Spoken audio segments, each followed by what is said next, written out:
Hello friends, स्वागत है आप सबका फिर से हमारे चैनल म्यूजिकोग्राफी में। और आज आपके सामने हम लोग अपना नया टॉपिक लेकर आए हैं जिसका नाम है श्रुति मीन्स माइक्रोटोन। हमारे पिछले दो टॉपिक पे आपका जो भी रिस्पांस आया, वी आर वेरी ग्रेटफुल। इसी तरह से हमारे आगे वीडियो को आप पसंद करते रहिए, सपोर्ट करते रहिए, ताकि हम आने वाले भविष्य में बच्चों का भला कर सकें। और संगीत की थ्योरी जो है बहुत पीछे रह जाती है, जिसको लोग पढ़ते नहीं हैं, जिसको लोग समझाते नहीं हैं। तो इस दिशा में ही हमारे पूरी टीम का एक कदम है। तो उस कदम को आपके सपोर्ट की बहुत ज़रूरत है। चलिए, श्रुति। अब श्रुति क्या है? बहुत श्रुति के बारे में कहा जाता है कि श्रुति शब्द जो है वो श्रु धातु से बना है। और श्रु धातु जिसका अर्थ होता है सुनना, यानी जो कुछ भी हम सुन रहे हैं वो छोटी से छोटी ध्वनि, वो सूक्ष्म ध्वनि जो हमें सुनाई दे, उसे श्रुति कहते हैं। लेकिन जो भी हमें सुनाई देता है उसे तो हम ध्वनि भी कहते हैं। तो श्रुति और ध्वनि में क्या डिफरेंस है? देखिए, जैसे नाद हमने पढ़ा था, तो सभी नाद ध्वनि तो हैं, लेकिन सभी ध्वनि जो है वो नाद की कैटेगरी में नहीं आ सकती। सभी ध्वनियों को हम नाद नहीं कह सकते, क्योंकि केवल संगीत उपयोगी जो ध्वनि होती है वही नाद कहलाती है। यानी संगीत उपयोगी ध्वनियों को एक पर्टिकुलर नाम दे दिया, नाद, यानी म्यूजिकल साउंड। उसी तरीके से अब इस ब्रह्मांड में असंख्य नाद हैं जिनकी कोई गिनती नहीं है, असंख्य नाद हैं। अब उन सभी नादों का संगीत में प्रयोग कर पाना संभव नहीं था, क्योंकि भाई संगीत में तो प्रॉपर हमें उतार चढ़ाव की ज़रूरत पड़ती है।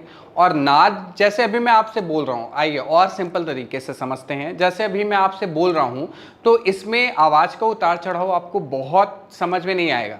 लेकिन गाने में क्या होता है? गाने में हमें प्रॉपर उतार चढ़ाव, आरोह अवरोह समझ में आता है। ऐसा क्यों होता है? श्रुति के वजह से। जैसे हम बोल रहे हैं, अभी आप बोल रहे हैं, मैं बोल रहा हूँ, तो हमारी आवाज़ में जो फ्रीक्वेंसी का डिफरेंस है वो बहुत छोटा सा है, जो बहुत ज़्यादा डिस्टेंस में नहीं बोल रहा हूँ। और जब हम गाते हैं तो हम उस पर्टिकुलर फ्रीक्वेंसी के साउंड को ही अपने गले से या इंस्ट्रूमेंट से निकालते हैं, जिससे कि हमारे गाने का उतार चढ़ाव बहुत क्लियर समझ में आता है। तो असंख्य नादों में से हमारे विद्वानों ने क्या कहा कि भाई हम इन असंख्य नादों का संगीत में प्रयोग नहीं कर सकते हैं। उसके लिए उन्होंने कहा कि हमारे हृदय स्थान में 22 नाड़ियां हैं और उनसे उत्पन्न नादों को अलग अलग पहचानना संभव है। उनको अलग अलग सुनकर अलग अलग डिफरेंस कर पाना उनमें संभव है।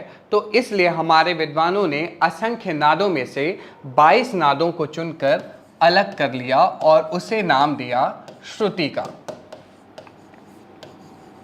ये जो 22 नाद हैं यही श्रुति कहलाते हैं। इसका मतलब संगीत में 22 श्रुतियों को मान्यता दी गई है। और ये भरत से लेके आज तक के जितने भी विद्वान हुए हैं सभी ने इसको मान्यता दी है। 22 श्रुतियों को संगीत में मान्यता प्राप्त है। ये 22 श्रुतियाँ कहाँ से आई? नाद से ही आई हैं। ये 22 श्रुतियाँ कोई अलग चीज़ नहीं है, ये 22 नाद ही हैं। बस पर्टिकुलर टाइप के नाद हैं जिनमें उतार चढ़ाव हमें समझ में आ जाता है। यानी इनकी जो आंदोलन संख्याएं हैं उनमें अंतर इतना क्लियर है कि हम उनमें अंतर करके उनको अलग अलग पहचान सकते हैं। श्रुतियों के बारे में अलग अलग विद्वानों ने अलग अलग बातें कही हैं। जैसा कि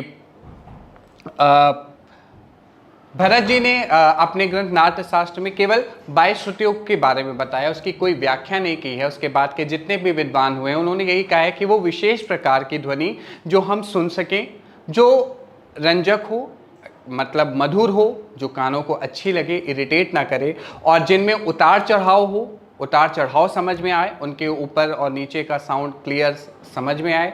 और सबसे बड़ी बात, जो स्वरों के शुद्ध और अशुद्ध अवस्था का कारण बने, उसे हम श्रुति कहते हैं। और ये जो 22 श्रुतियाँ हैं इनके नाम पंडित दामोदर ने अपने ग्रंथ संगीत दर्पण में कुछ इस प्रकार दिए हैं: तीव्रा, कुमुदुती, मंदा, छंदोवती, दयावती, रजनी, रक्तिका, क्रोधा, वज्रिका, प्रसारणी, प्रीति, मार्जनी, शीति, रक्ता, संदीपनी, आलापनी, मदंती, रोहिणी, रम्या, उग्रा, शोभड़ी। ये 22 श्रुतियाँ जो हैं, अगर शायद बीच में एक आध छुट्टी हो, क्योंकि मैं फ्लो में बोलता हूँ तो मुझे याद हो जाता है, अगर एक आध छुट्टी होगी तो ये नाम आपको किसी भी बुक में ईजिली मिल जाएंगे। वैसे मैंने कोशिश की है कि 22 नाम मैंने शायद बोले हूँ, अगर छूट गई है तो उसके लिए माफ़ी चाहूँगा। बुक्स में आप देखेंगे आपको 2200 श्रुतियों के नाम बहुत ईजिली हर बुक में मिल जाएंगे। तो ये 22 श्रुतियाँ हैं।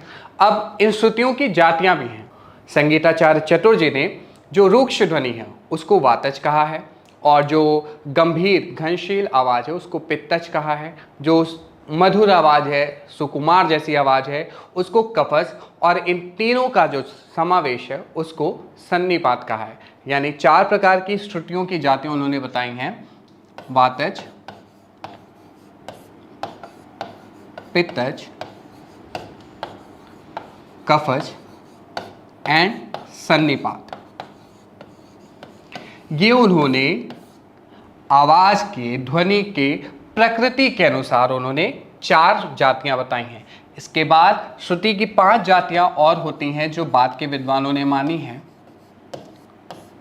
हमने बोला आपको पहले ही कि हम श्रुति के बारे में बहुत डिटेल से बात नहीं करेंगे।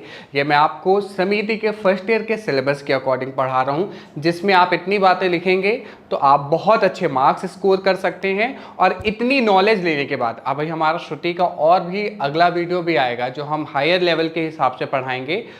पहले इतना आप समझ लेंगे, फिर उस टॉपिक पे जाएंगे। जब उस वीडियो पे जाएंगे तो आपको श्रुति के बारे में, क्योंकि श्रुति के बारे में बहुत विस्तार से लोगों ने बात किया, अलग अलग विद्वानों ने अलग अलग श्रुतियों में स्वरों का विभाजन भी किया है, प्रमाण श्रुति, बहुत सारी चीज़ें हैं जो हमको श्रुति में पढ़नी है।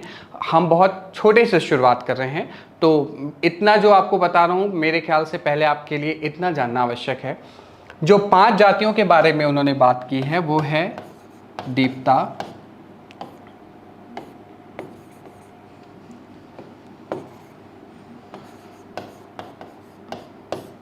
आयता, करुणा, मृदु एंड मध्या। दीप्ता, आयता, करुणा, मृदु और मध्या। और इन सभी जातियों का रसों के साथ, स्वरों के साथ संबंध भी बताया है। ये जो 5 जातियां हैं, ये 5 जातियों के 5 रसों के बारे में बात की गई है कि जो दीप्ता जाति की श्रुतियां होंगी उनमें वीर और अद्भुत रस प्रधान होगा। जो आयता जाति की श्रुतियां होंगी वो हास्य और श्रृंगार रस प्रधान होगा। जो करुणा जाति की श्रुतियां होंगी करुण, रौद्र और विभत रस प्रधान होगा उसमें। मृदु जाति वात्सल्य रस और मध्या जाति शांत रस प्रधान की श्रुतियां होंगी। तो इस प्रकार से श्रुतियों का रसों के साथ संबंध जोड़ा गया है, श्रुतियों का आवाज़ की प्रकृति, ध्वनि की प्रकृति के साथ संबंध जोड़ा गया है। बहुत विस्तार से बातें की गई हैं। अब श्रुति से स्वर कैसे बनता है या किस श्रुति पर कौन सा स्वर स्थापित किया गया है, किस विद्वान ने कितने स्वर बताए हैं, ये हम बात करेंगे अपने अगले टॉपिक में। फिलहाल आज के लिए इतना ही कि श्रुति क्या होती है।